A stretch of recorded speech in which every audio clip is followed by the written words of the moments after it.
ang pangbihirang halimaw na kayang mag-drop ng rare na item na maaaring maging sandata na taglay ang hindi kapani-paniwalang lakas at kapangyarihan. At mukhang sa pagkakataong ito ay mahaharap na naman ang dalawa sa napakadelikadong sitwasyon dahil kailangan muna nilang talunin ng isang mithril golem na nasa level 55 bago nila makuha ang item na yon, na kahit si Ilimas mismo ay sinabing hindi niya kayang pigilan ng atake nito.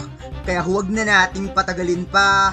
Let's go! At kung ayaw mong mahuli sa bawat bagong upload, siguraduhin nakasubscribe ka sa ating YouTube channel.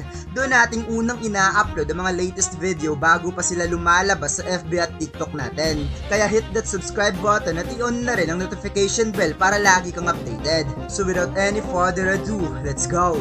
Nagsimula ang chapter na ito kung saan masayang kumakanta itong si Rosh habang sumusunod lang kay Ilimas. At makikita natin ang lugar ng Dream Hall mga lods ay para nga talaga siyang isang minahan na may napakaraming lagusan. Biglang napatigil ang ating bida kaya pinatigil niya itong si Rosh sa pagkakanta. At dito'y narinig ng dalawa ang dumadagungdong na tunog sa paligid na sa bawat segundo ay parang nga itong bumabagsak na malaking bato. At si Rosh naman ay parang nakaramdam na ng takot na napatanong kay Ilimas, "Ano kaya yun, Sir Ilimas? Baka isa na yung giant smiley o kung anuman." Sinabi ni Ilimas na mukhang sa tingin niya isa yung halimaw na hindi pa nagpapakita.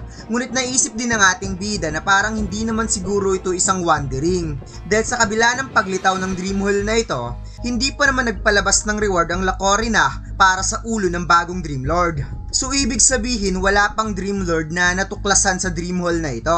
Kaya wala silang dapat na ipag-alala na baka matulad sila sa dalawang adventures doon sa Angel's Playbacks kung saan nalagay sa alanganin dahil sa paghahabol ng reward pero nabiktima lang ng isang wandering. At bukod pa doon, hindi naman gumagawa ng ganun kalakas na ingay ang Dream Lord sa Dream Hall. At dito'y biglang pumasok sa isipan ng ating bida na ang mga tunog na ito ay parang isa itong mithril golem. At dito'y pinakita mga lods ang mga paa ng golem na dumadagungdong ang tunog ng bawat pag-apak nito. Lumuhod si Ilimas upang maramdaman pa ng mas malinaw ang tunog ng ground at sinabing walang duda. Sigurado siya sa mga tunog na ito. Dagdag pa ni Ilimas na may hangganan ng swerte ng isang tao. Ngunit sobrang swerte talaga nila ngayon dahil ang halimaw na yon ay isang ultra rare monster sa Dream Hall na ito.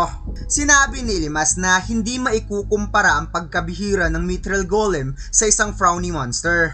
At kung mapapatumba nila ang isang mithril, nag-iiwan ito ng isang material na pwedeng gawing isang weapon na sobrang napakamakapangyarihan. Subalit dahil sa isa itong napakapambihirang monster, sobrang lakas din ng halimaw na ito. Sinabi ni Ilimas na napakalakas ng mithril golem na kahit isang atake lang ang sasaluin niya, hindi pa rin niya ito kakayanin kahit isa pa siyang defensive-oriented class at posibleng mahihirapan na siyang makatayo. Naalala ni Ilimas na madalas siyang naririnig noon ang patungkol sa mga player ng Magic World na laging nalalaglag dahil sa halimaw na ito. At dahil sa pangahas nila itong hinahamon para sa rare item na ibinabagsak nito, babalik at babalik lang sa respawn area ang mga player na haharap sa mithril golem. Ang pinagkaiba lang, ang kamatayan sa mundong ito ay talagang katapusan na ng lahat. Kaya napasabi na naman si Ilimas na isa na naman itong high risk high return ang gagawin nila ngayon. Napaisip din si Ilimas na kung tatakas sila ngayon, mas mabuting itigil na lamang nila ngayon na ang pag-explore sa Dream Hall na ito at umalis na lang. Well, kung ipagpapatuloy naman nila ang lahat ng plano, kapag naabutan sila ng mithril golem habang nakikipaglaban sa ibang halimaw, siguradong kapahamakan rin naman ang aabuti nila. Kaya kung pagbabasihan niya ng maigi ang sitwasyon, ang pinakamatalinong desisyon ay umatras na ngayon din. Pero kung magiging tapat siya sa kanyang sarili, gustong gusto talaga niyang makuha ang mithril na item na yon. Dahil ang bagay daw na ito mga lods ay maituturing na pinakapambihirang metal na pinapantasyahang makuha ng mga adventurer at hindi nagbabago ang reputasyon ng item na ito kahit sa mundong ito mismo dahil higit sa makapangyarihan ng mithril weapon kumpara sa anumang kayang maabot ng black steel. Biglang tinawag ni Rosh si Ilimas at buong loob nga niya ditong sinabi kung nagdadalawang isip daw itong si Ilimas na kung gagawin ba nila o hindi. Ngayon pa lang ay sasabihin niya na gusto niya itong gawin. At bigla nga siya ditong napangiti na napasabing matakotin talaga siya na parang pusa. Pero gusto rin niya itong gawin bilang isang adventurer. Kaya sinabi niyang tayo na Sir Ilimas. Kukunin na natin ang napaka-rare na item, ang Mithril. Bigla nga ditong napa-are you sure si Ilimas, ngunit wika ni Rosh na kung i-consider ni Sir Ilimas na mananalo sila sa labang ito, bakit naman hindi?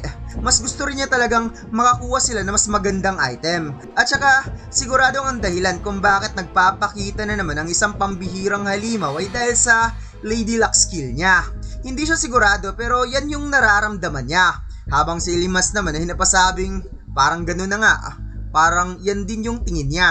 Sinabi ni Ilimas na hindi niya rin isinasantabi ang posibilidad na may lilitaw talagang sobrang napakapambihirang monster, gaya ng Mithril Golem. Ngunit hindi rin basta-basta lilitaw ang halimaw na ito na walang dahilan, kaya posibleng dahil talaga sa Lady Luck skill tree ni Rosh. Kung kaya tumayo na nga dito ang ating bida mga lods at sinabing kahit ano paman, kung sigurado na talaga itong si Rosh at wala na itong pag-aalinlangan, kailangan talaga nilang pabagsakin ng halimaw na yon na walang pagdadalawang isip, na napawikang ngayon, sisimulan na natin ang paghunt ng Mithril Golem.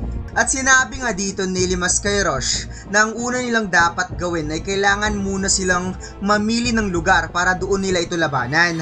Kaya si Rosh ay parang nagtataka kung ano ang ibig sabihin ni Sir Ilimas.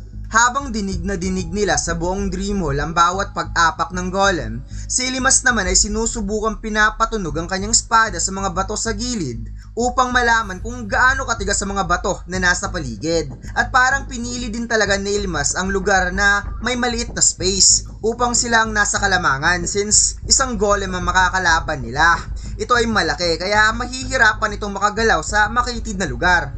Wika ni Ilimas na nararamdaman niyang sumusunod pa rin sa kanilang Mithril Golem, kaya mas mabuting mag-antay na lang muna sila. At napatanong nga itong si Rosh kung sigurado ba talaga itong si Ilimas sa spot na ito.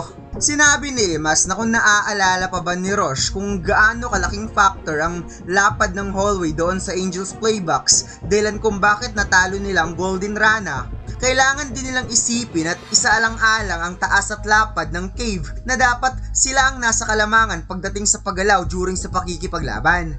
Sinabi ni Ilimas na ito ang pinaka-the best na location para labanan nila ang Mithril Golem. Ito ay dahil mahihirapan itong makagalaw dahil sa laki ng katawan nito.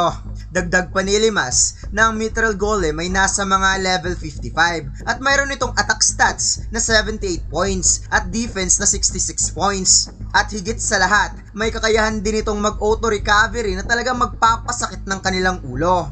Kaya si Rosh ay napawikan na lamang na the more niya naririnig kung gaano kadelikado ang halimaw na to, mas lalo tuloy siyang natatakot.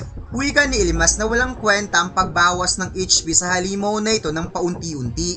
Kaya kailangan talaga itong patamaan ni Rosh ng sunod-sunod na critical hit gamit ang Dice Trust. Ngunit naisip ni Ilimas na hindi naman siya ganun katanga para isipin na madaling patamaan ng Mithril Golem ng sunod-sunod na critical hit gamit ang Dice Trust habang iniiwasan ang mga atake nito. Not to mention na kailangan pa nilang mag-rely sa luck ni Rosh para makakuha ng number 6 sa Dice Trust. Ngunit yun mismo ang dahilan kung bakit niya napili ang lugar na ito. Dahil nasa kalamangan pa rin sila kung magkataong hindi makuha ni Rosh ang critical hit. At dito'y narinig na nga ni Ilimas na sobrang lapit na ng Mithril Golem kung kaya't napasabi na lamang siyang mukhang handa na talaga ang halimaw na ito para makipaglaro sa kanila. Kung saan gumuho na nga dito ang halimaw mga lods na makikitang isang higanting golem lang naman at makikita sa mukha ng monster na sina Ilimas at Rosh talaga ang hinahanap ng halimaw na to. Kaya sinabi na lamang ng ating bida, kukunin natin ang Mithril pagkatapos nating durugin ang halimaw na to. At dito lang nagtatapos ang chapter nito mga lods. Huwag mo sanang kalimutan mag-like, comment at mag-subscribe sa ating YouTube channel at mag-follow sa ating Facebook page. Salamat!